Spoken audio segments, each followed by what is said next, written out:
디모데전서 1장 12절부터 20절까지 한번 보도록 할까요? 영어 한번 풀어보죠. 알겠습니까? 이제 우리 생애의 최고의 순간을 줄이면 우생순이죠. 그렇죠? 우리나라에서 핸드볼에 관한 실화의 그 스토리를 영화로 만들었던 겁니다. 그래서 우리 생애의 최고의 순간, 우생순 스토리죠. 2004년 아테네 올림픽 핸드볼의 그 시합의 실화를 영화로 만든 것입니다. 본당불 켜주시죠. 2004년 여러분 기억할까요? 아테네 올림픽 핸드볼의 그 시합이 이제 있었을 때에 그 선수들이 어떤 사람인지 혹시 기억합니까? 은퇴한 선수들로서 힘든 아줌마들이 온몸을 던져가지고 결승전까지 올라가가지고 세계 최강의 덴마크 여자 선수들을 맞이하게 돼요. 근데 덴마크 선수들은 말같이 아주 힘이 세고 성대결을 하는 것처럼 남자같이 매우 아주 강인한 사람들이었어요. 그러니까 우리 아줌마들이 그냥 입에 단내가 나도록 발에 치가 나도록 뛰었습니다. 19번의 연장전, 제연장적으로 돌입합니다. 결국 승부 던지기까지 가서 결국은 패배하게 돼요. 모든 땀과 피를 흘리면서 준우승이 되었기 때문에 이것이 작품이에요. 이것이 명품이에요. 우리 생애의 최고가 되는 것은 이제 작품의 문제가 아니라, 최고가 돼서 작품이 되는 것이 아니라 최선으로 싸웠기 때문에 위대한 것이고 그것이 작품으로 나오는 것이죠. 만약에 이것이 우승을 해가지고 이 문제가 나왔다 그러면 여러분 이게 큰 작품이 될 수가 없어요. 이미 최고이기 때문에 우리가 작품이라 그럴 수가 없는 거예요. 그런데 준우승을 했어요. 패배했음에도 불구하고 최선을 쌓았기 때문에 아주 명품 작품이 된 것이죠. 여러분, 열악한 순간에도 최선을 다한 것이 우리 생애의 최고의 순간이 아닐까요? 선수들이 비주류예요. 소속팀이 해체돼가지고 갈 데 없는 선수들이 모였고, 남편이 실직해가지고 집을 나온 선수가 이 선수가 되었고, 선수 시절에 생리 조절을 잘못해가지고 과다 호르몬 복용으로 임신이 불가한 선수가 되었고, 이혼한 아줌마가 선수가 되었고, 실업팀의 감독이었는데 해체가 돼가지고 초등학교 조그만 시골 분교의 감독이에요. 그 사람이 감독이 됐다고요. 여러분, 우승한 순간이 최고가 아니라 이런 루저들, 즉 패배자들, 좀 무시당하고 경멸을 당할 수밖에 없는 그런 환경에 있는 패배자들이 모여가지고 최선을 했기 때문에 이들이 최고가 되는 거예요. 여러분, 주어진 여건에서 최선이 중요한 것이 아닐까요? 그런 것이 중요해요. 열악한 여건과 그런 환경 속에서도 내가 최선을 다한다 그러면 그것이 바로 작품 인생이 되고 명품 신앙이 되는 줄로 믿을 수 있기를 바랍니다. 여러분, 눈물겨운 아줌마들의 그 최선이 아름답고 거룩하지 않습니까? 주님이 기뻐하는 사람들은 이런 사람이 아닐까요? 하고 여러분에게 묻고 싶은 거예요. 자, 오늘 본문을 보면은 교회 안에 리더들이 있어요. 일꾼들이 있을 수 있지 않습니까? 거기 목사가 있을 수 있고, 교사가 있을 수 있고, 권사가 있을 수 있지 않습니까? 그런 모든 사람들 다 리더들이에요. 그런데 교회 안에 있는 일꾼들, 또 리더들, 이런 봉사하는 사람들이 어떤 자세를 가져야 될까요? 특별히 오늘은 장로 임직 감사 예배를 드리는 아주 복되고 은혜스러운 잔치가 있는 날인데, 자, 어떤 리더의 자세를 가져야 될까? 첫째로 따라합시다. 겸손하라. 겸손하라. 한번 읽어볼까요? 시작. 직분을 감사함으로 겸손히 섬겨라. 오늘 12절 전반부 말씀을 한번 보십시다. 12절 한번 읽어볼까요? 우리 다 같이 시작. 나를 능하게 하신 그리스도 예수 우리 주께 내가 감사함은 나를 충성되게 여겨 내게 직분을 맡겼음이니. 아멘. 여기서 중요한 단어가 있어요. 나를 능하게 하신 그리스도 예수. 이것이 중요해요. 나를 능하게 하신 그리스도 예수라는 말은 무엇입니까? 오늘 사도 바울이 지금 디모데의 이제 목회자에게 지금 교훈을 주고 있는데, 나를 능하게 하신 그리스도 예수라는 말은 뭐냐면 예수님이 나의 모든 삶의 해답이다, 그런 말이에요. 여러분, 적어도 리더들은 예수님은 나의 모든 삶의 해답이고 솔루션, 해결이라는 확신과 신뢰가 있어야 되는 것이에요. 사람에게는 여러분 비타민 C가 없으면 안 됩니다. 그런데 이 비타민 C보다 더 좋은 영적 비타민 C가 있다 그러죠. 바로 영혼을 살리고 능력을 주는 C, 그리스도가 있는 거예요. 직분자는 예수 그리스도가 삶의 해답이라는 강한 확신과 그분을 신뢰함으로 내가 서 있어야 된다고요. 그래야 리더가 되는, 그래야 일꾼이 되는 거예요. 그래야 교사가 될 수 있고 안수집사가 될 수 있지 않겠습니까? 장로가 되지 않겠습니까? 그래서 직분자는 예수 그리스도가 삶의 해답이라는 강한 확신을 가지고 있을 때 무엇보다 도 본질적으로 다른 사람의 영혼을 보다 강건하게 하고 보다 잘 도울 수 있는 원천이 거기에 있는 것이에요.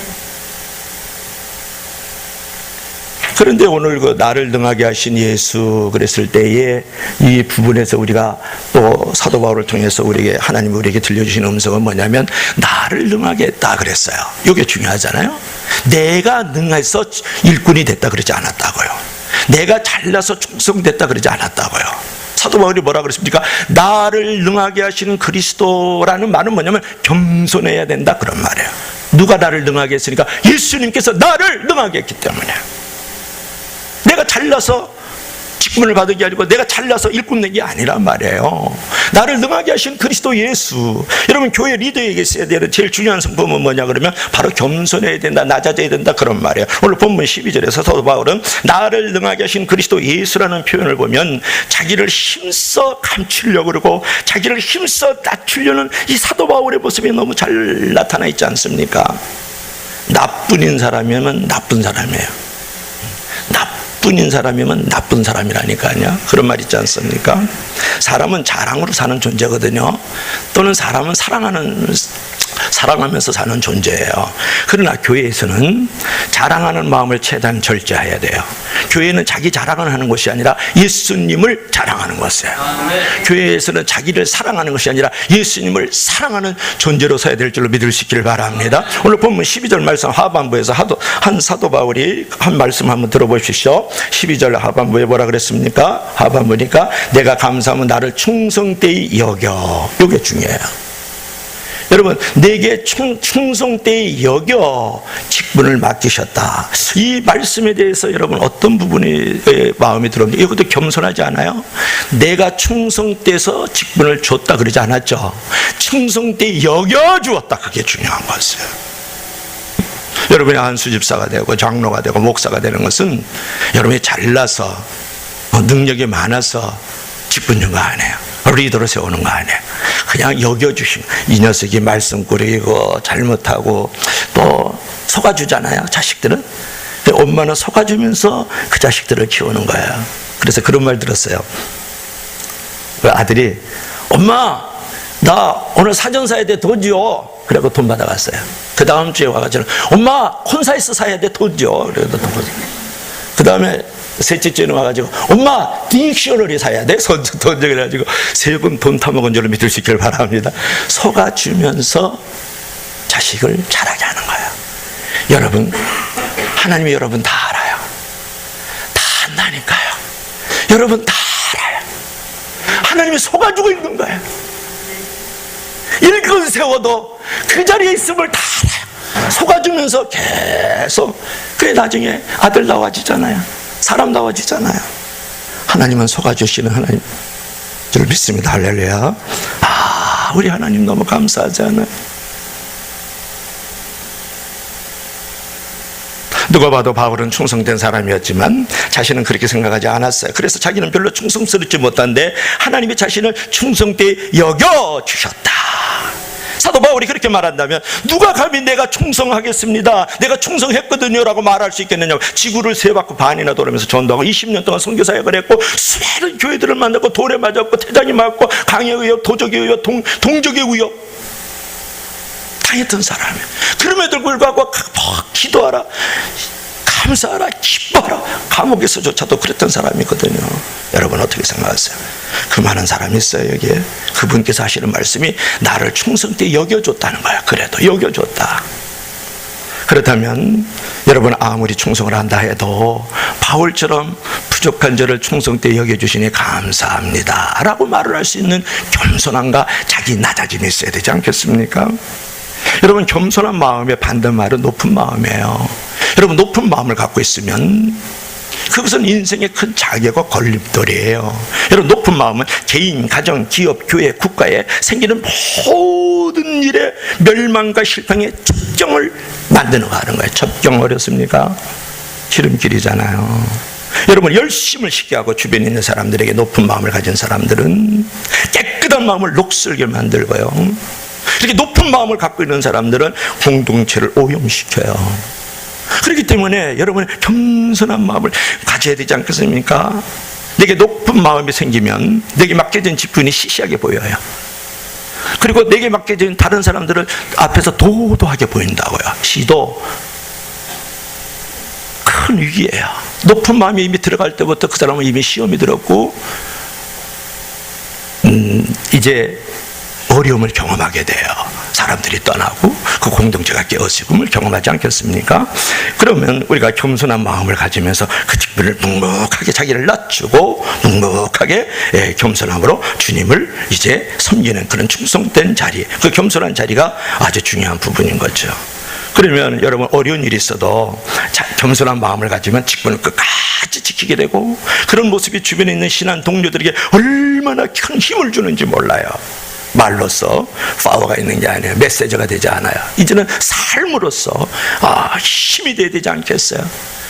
우리 리더들이요, 일꾼들이요, 교사입니까? 안내입니까? 또 목사입니까? 힘이 되지 말고 힘이 되기를 주의 이름으로 간절히 축원합니다. 자기 직분을 겸손하게 낮추면서 살아갈 때에 반드시 그 자리는 사람이 모여지기 시작하고 많은 사람의 힘이 되고 격려가 되는 줄로 믿습니다. 그래서 사도 바울이 먼저 겸손하라, 그렇게 리더십을 가르쳐주고 있죠. 두 번째로 뭐가 있습니까? 따라합시다. 충성심. 따라합시다. 충성심은 유능함보다 중요하다. 자, 이거 매우 중요한 부분인데 오늘 12절 하반부 말씀을 보니까 뭐라고 했습니까? 내게 감사하면 나를 충성되이 여겨 내게 직분을 맡기심. 그래서 충성하라, 그런 말씀을 지금 사도 바울이 우리에게 교훈을 하고 있는데, 여기서 나를 충성되이 여겨 내게 직분을 맡기심이니, 하나님께서 사도 바울에게 직분을 맡기신 이유는 뭐냐면 그를 충성스럽게 여겼기 때문에 그런 것이거든요. 그처럼 직분자에게 가장 먼저 필요한 자세는 뭐냐면 충성스러운 자세다. 그것이 중요해요. 그런데 조금 전에 읽었습니다만 충성심은 유능함보다도 더 중요한 거예요. 충성이라는 것은 뭐냐면 정직하고 성실하게 일관성 있게 끝까지 자기 자리를 지키면서 가는 게 충성이에요. 어렵게 생각하면 안 돼요. 그리고 마음으로 일하는 사람이에요. 마음으로. 그런데 여러분, 충성심을 가져야지 유능함을 가지면 안 돼요. 교회에 보니까 야, 저거 돈 되게 많아, 헌금 억수로 한대야. 저 사람은 한 달에 1억씩 헌금한대야. 이런 거. 저 사람 힘이 억수로 세거든. 능력이 있고 맨날 교회 쓸고 닦고 하는데 아주 그냥 페인트가 벗겨질 정도로 청소한대요, 저 사람이. 이런 사람들. 저 사람은 죽으나 사는 날마다 교회 와가지고 그냥 설거지하고 그냥 돌아다니면서 그냥 전도를 해. 그건 유능함이거든요. 저 사람이 가르치면 애들에게 똑똑똑똑똑 소리가 나도록 잘 가르친다. 저 교사인데. 그런데 일관성 있게 성실하고 정직하게 다른 사람에게 칭찬받는 자리에 있지 않으면 그 자리가 더 많은 사람을 무너뜨릴 수 있어요. 그래서 유능함보다도 충성이 더 중요한 거예요. 그러니까 여러분, 유능한 사람이 되려고 그러지 마세요. 왜냐? 하나님은 유능하신 분이에요. 여러분, 능력 있는 사람이 되려고 그러지 마세요. 하나님 능력 많으세요. 여러분, 힘 있는 사람이 되려고 그러지 말라고요. 왜? 하나님은 힘이 있기 때문에 여러분은 충성된 사람이 되기를 주의 이름으로 간절히 축원합니다. 성실함으로 끝까지 남의 비라를 하든 남의 칭찬을 하든 사람 앞에 서 있지 않고 하나님 앞에서 그 자리를 끝까지 성실함으로 가는 게 충성. 벌써 사람에게 내가 핸들링 당하고 있으면요, 우상이에요. 사람이. 그런 사람 안 써요. 그런 사람은 결국은 사람이 우상이기 때문에 그 사람 깨뜨리면서 너도 깨지는 거예요. 그러면서 교회도 깨진다고요. 여러분, 충성스러운 자세만 있으면 능력은 조금 부족해도 괜찮아요. 주님은 능력이 많기 때문에 우리의 능력을 보시지 않고, 주님은 힘이 많기 때문에 주님은 우리의 힘을 보지 않고, 주님은 돈이 너무 많기 때문에 우리의 돈을 보지 않았어요. 그래서 당신의 충성스러운 자세가 필요한 줄로 믿습니다. 할렐루야. 이영원 씨라고 울지마 톤주 얘기도 할 거지만 오늘은 울지마 당신이라는 그런 책이 있어요. 울지마 당신, 무슨 일을 하느냐가 아니라 어떤 분이냐가 중요하다, 이런 말인데, 울지마 당신이라는 그런 글에 나오는 말인데, 학창시절에 친구들이 아버지에 관한 이야기를 할 때 아무 말도 하지 못했다라는 거예요. 아버지는 어떤 분이시니? 라고 물으면 좋겠는데 모든 친구들이나 어른들이나 동네 사람들이 하는 말이 아버지 뭐 하시는 분이니? 이렇게 물어본다는 거예요. 나의 아버지는 어떤 계절에도 성실하게 땀을 흘리시고 일을 하시다가 해가 뉘어 석영에 땅거리가 짙어오면 그저 수건으로 온몸을 닦으시고 집에 와서는 샤워를 하시고는 우리 가족들을 품에 안고 같이 놀아주시고 늘 안락한 가정, 화목한 가정을 만들어 가시는 분인데 아버지는 뭐 하시는 분이셔? 물으면 딱히 자기는 할 말이 없었다라는 거예요. 누구도 묻지 않았던 말을 어느 날 자신에게 묻고 답을 해요. 내가 나에게 묻고 답을 해요. 나의 아버지는 어떤 분이시지?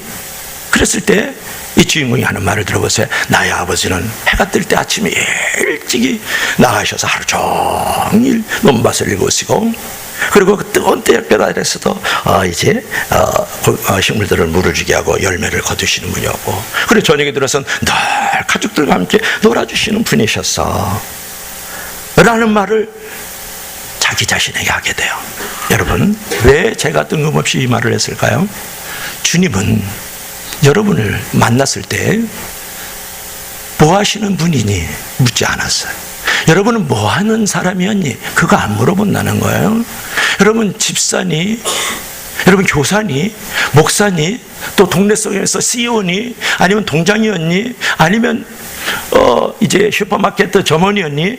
뭐 하느냐라고 묻지 않는다는 거예요.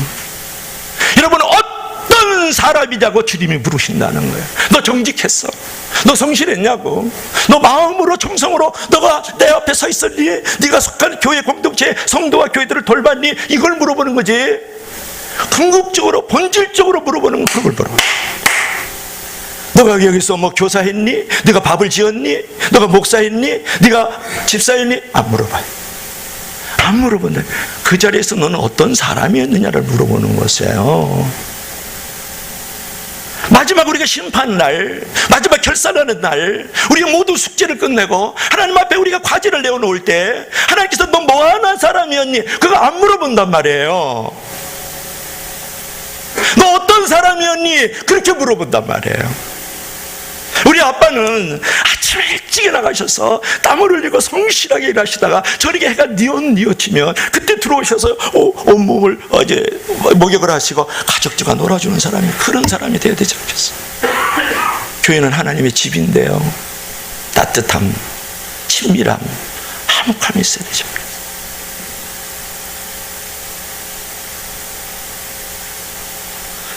하나님께서 우리를 보상하는 기준은 뭐냐 그러면 하나님께서 나에게 주실 상급은 무엇이냐 그러면 하나님께서 나에게 씌워질 이 면류관은 무엇이냐 그러면 너가 뭐 하는 사람이었니? 물어보지 않았어요. 너가 있는 자리에서 어떤 사람이었느냐고 그 자리에서 어떤 사람이었을 때 네가 가지고 있는 그 상황 속에서 그 소유 속에서 열악한 사람 환경 속에서 부족한 조건 속에서 그들과 함께 최선을 다했네. 이걸 물어봐.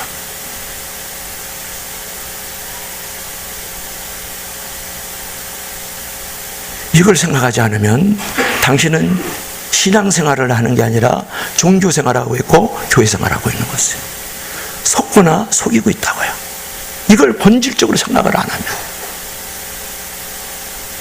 이런 교회생활을 하면서 힘들고 때로는 원망을 듣고 때로는 비난을 듣고 그럴 때도 여러분 충성과 봉사를 포기하지 마십시오. 요새는 조금만 힘들어도 직분을 내려놓지 않습니까? 포기하지 않습니까? 충성스러운 종을 참 찾기가 어려워요. 어떤 사람이냐고 주님께서 물어보실 때에 최선의 자리를 가지고 있었던 그 아버지와 같은 사람, 이 핸드볼의 그 비인기 종목에서도 끝까지 이 루저들이 그 마지막까지 줄우승을 하면서 마지막까지 그 자리를 가지고 있었던 그런 사람을 만나기가 어렵다는 거예요. 이러한 때 교회 생활을 여러분 우리 성도와 교회에게 또는 교회 안에 있는 세워진 모든 집사나 또 장로나 또 목사님들에게 충성스럽게 여러분 협력하는 최선의 자리를 가져야 되지 않을까요? 아무리 유능함이 나왔었는데 아무리 유능한 사람도요 좋은 협력자를 만나지 못한 무능한 사람이 돼요. 그런 거 많이 보지 않습니까? 정치인도, 교육계도, 교회도, 종교계도 마찬가지. 아무리 무능한 사람도 좋은 협력자를 만나면 유능해지는 줄로 믿을 수 있기를 바랍니다. 그러니까 교회 안에서 목사다, 장로다, 안수집사다, 뭐 교사다, 안내다, 뭐 밥 짓는 사람, 노래하는 사람 다 있지 않습니까? 그랬을 때 무엇보다도 오늘 장로 임직을 받는 사람들은 좋은 협력자가 되어서 유능한 성도, 유능한 교회, 유능한 마을을 만들어가기를 주의 이름으로 간절히 부탁합니다. 너무 중요하죠. 여러분, 더욱 주님과 교회에 충성하고, 충성하는 분은 또 힘껏 격려해 줘야 돼요. 이 충성이라는 것은 원래 사람의 칭찬을 기대하지 않는 게 충성이에요.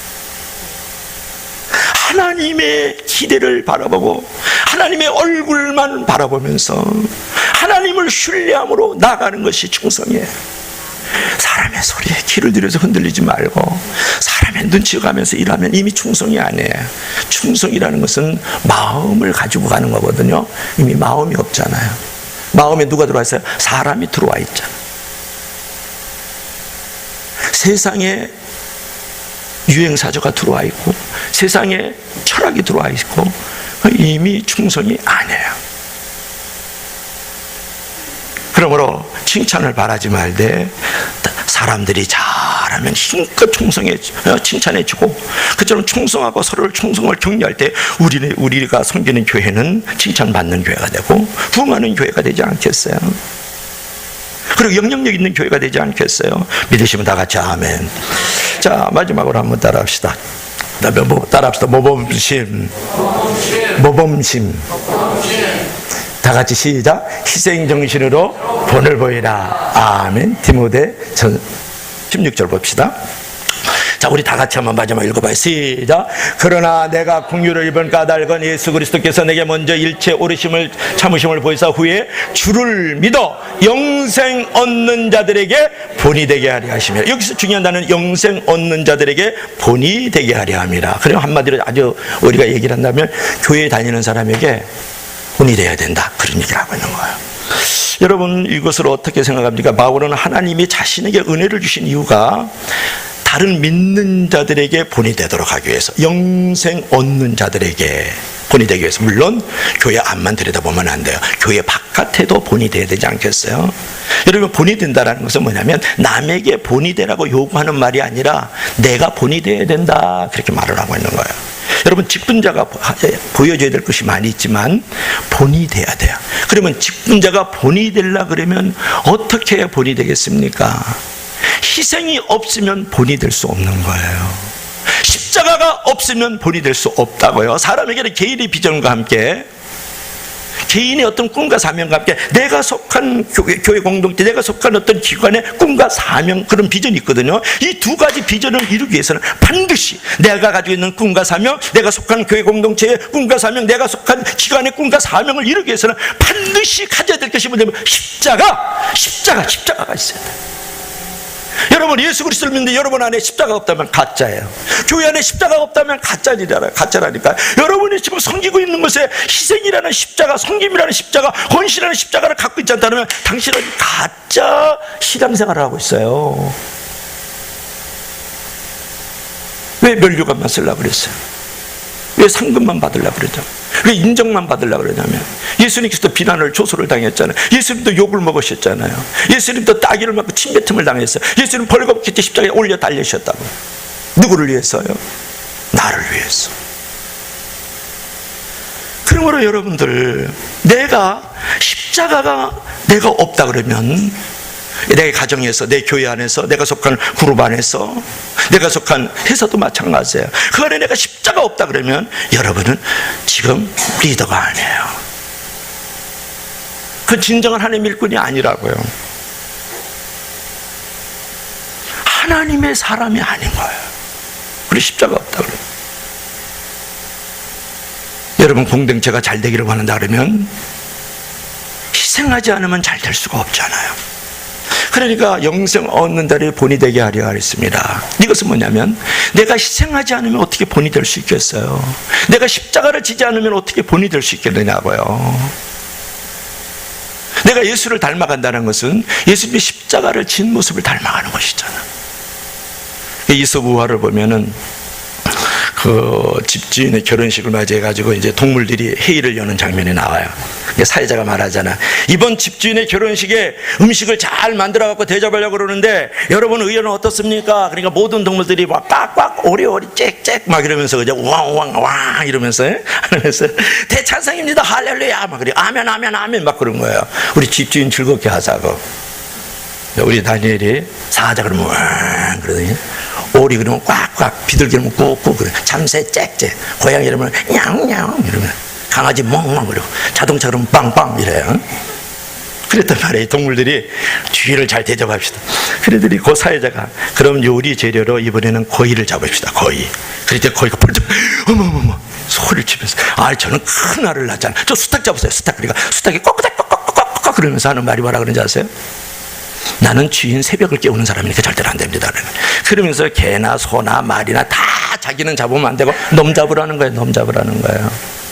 여러분 신앙생활 할 때 이솝우화가 가르치는 그 메시지도 있잖아요. 여러분 집에서도 마찬가지고 회사에서도 마찬가지지만 우리가 늘 가져야 될 자세는 뭐냐? 나를 잡수세요. 그래야 돼.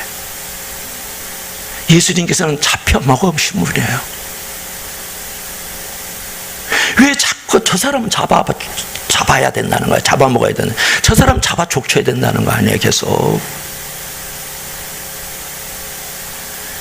나를 잡아먹으라는 얘기는 뭐야? 내가 희생당하고 내가 십자가 내가 죽어지면 문제가 간단해요. 근데 자꾸 남을 잡아먹으라는 거예요. 왜 남을 잡아먹으라는 거냐면 나를 잡아먹으라 그래야 되지 않겠어요? 그게 예수 믿는 사람이 예수 닮아가는 사람들. 희생하지 않으면 원하는 잔치는 이루어지지 못하잖아요. 직분자는 항상 거룩한 일에 먼저 희생하려고 해야 돼요. 이것이 진정한 본이 아닐까 그런 거였어요. 사람이 다 가는 길인데 내가 그 길을 가지 않는 게 십자가고 그게 희생이 돼야 되잖아요. 다 가는 길 넓은 길 뭐 큰 문 우리 십자가가 아니었어요. 달라야 되지 않아요? 묻습니다. 나는 예수 믿어서 달라야 되지 않아요? 왜 자꾸 힘을 가지려고 그랬어요? 왜 자꾸 능력을 가지려고 그랬어요? 왜 자꾸 인정받으려고 그랬어요? 왜 자꾸 칭찬받으려고 그랬어요? 우리 교인들은 그런 사람 없죠? 아멘 한 사람밖에 안 한다.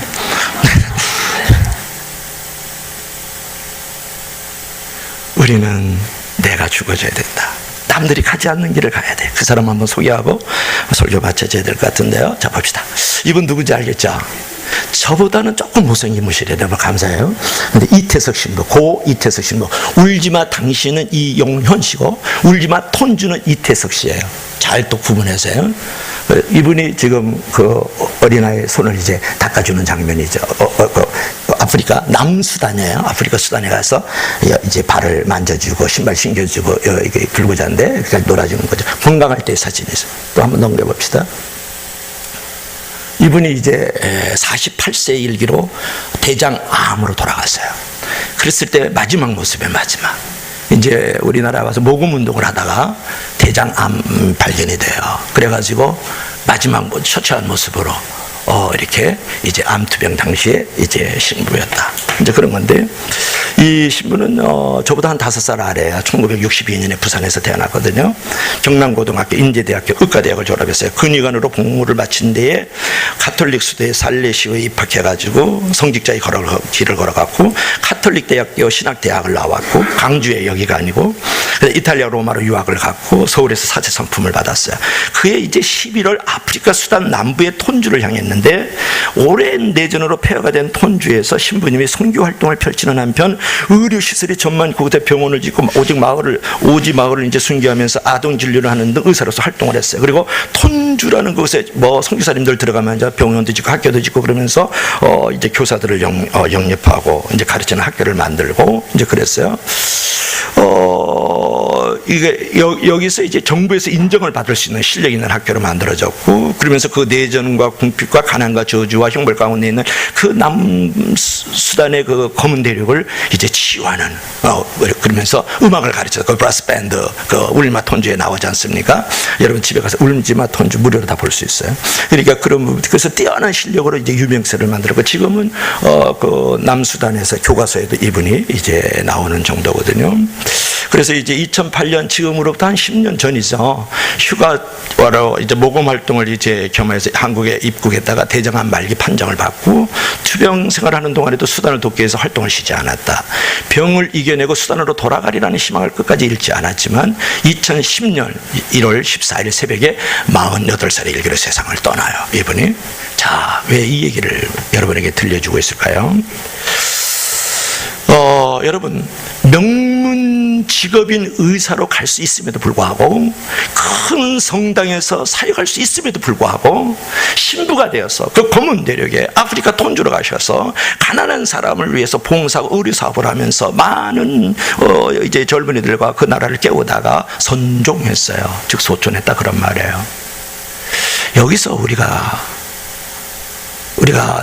생각을 하고 거기에 어떤 의미나 교훈을 찾는다 그러면 이태석 신부는 가지 못한 길에 대한 아쉬움을 남긴 사람이 아니라 가지 않은 길을 가는 사람이에요.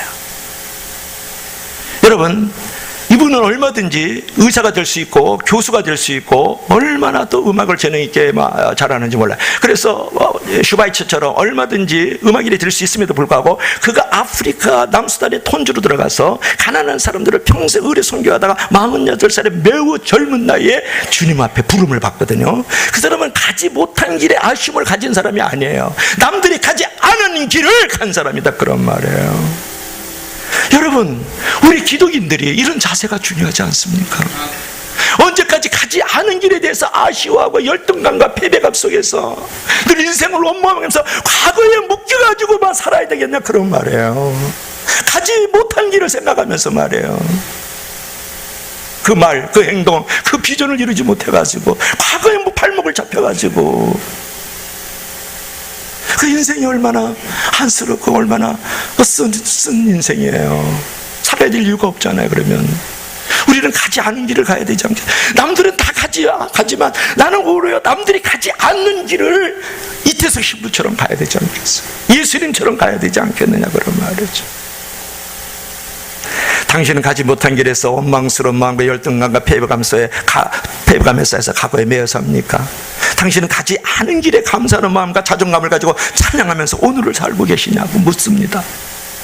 아니면 가야 할 길을 생각하면서 내일이 있고 목적이 있는 삶을 위해서 미래를 향해서 여러분 한 걸음 두 걸음 함께 열악한 환경과 조건과 그 사람들과 함께 가고 있느냐를 묻고 있잖아요. 신앙생활이 무엇이에요? 여러분 교회 생활이 뭐냐고요? 예수님 믿는 게 뭐냐고 묻고 있는 거예요 지금. 여러분의 자리는 어떤 자리냐고 묻고 있지 않습니까? 가지 못한 길에 대해서 늘 과거에 발목 잡혀서 인생을 원망하면서 한풀이하면서 살고 계세요? 아니면 가지 않고 내가 이 길을 선택했기 때문에 정말 자존감 있고 감사하고 찬양하면서 내가 이 길을 선택하고 가고 있느냐 그런 겁니다. 여러분에게 주어진 집사, 여러분에게 주어진 장로, 여러분에게 주어진 목사, 그 자리가 어떤 자리예요? 가지 못해서 할 수 없이 그 자리에 있는 겁니까? 그러면 지금이라도 내려놓으세요. 가지 않은 사람이 되는 거예요.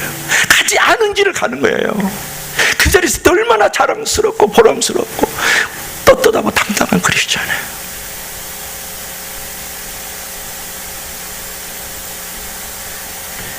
그래서 여러분에게 묻습니다.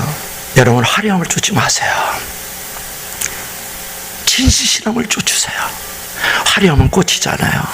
너무 멋있잖아요. 꽃이 너무 멋있어.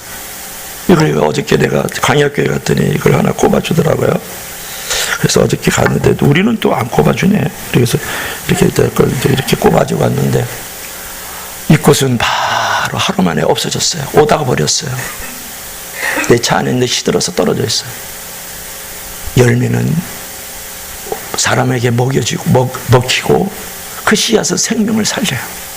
그래서 여러분, 화려함이라는 것은 꽃과 같은 거고 진실함이라는 것은 열매와 같은 거야. 여러분, 내가 하나님 앞에 세워진 것은 화려함을 위해서 세워진 게 아니에요. 그게 목사가, 그게 장로가, 그게 안집사가, 권사가, 교사가 그런 화려함을 위해서 내가 세워진 게 아니고 진실함의 열매가 돼가지고 생명의 씨앗을 낳으라고 그 자리에 보내줬기 때문에 가지 못한 길이 아니라 가지 않은 길을 가면서 가야 될 길을 바라보면서 걸어가는 것이 우리의 걸음인 줄로 믿습니다. 할렐루야. 그게 여러분을 리더로 만들어 놓은 거예요. 그럴 때 얼마나 그 자리가 열악하고 정말 볼품 없는 사람하고 있다 할지라도 얼마나 자랑스러운 자리예요. 이태석 신부처럼. 예수님이 그러지 않았어요.